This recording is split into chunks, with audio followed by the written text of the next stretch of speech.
குருவின் தரிசனம் பெறுதல் வேண்டின் நம் கற்பக பெருமான் உச்சந்தலையில் குருவின் தரிசனம் பெறுதல் வேண்டின் நம் கற்பக பெருமான் உச்சந்தலையில் ஆலமர் செல்வன் அவனது பார்வை தடைகளை நீக்கி வளம் பெருக்கும் நம் கணபதி சிரத்தை காண்கிற மங்கையர் மாங்கல்ய பலமே திடமாகும்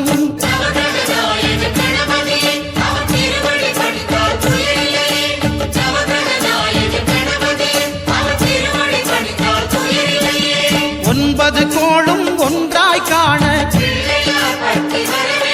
அங்கு கற்பகம் என்னும் கடவுளின் மெய்யில்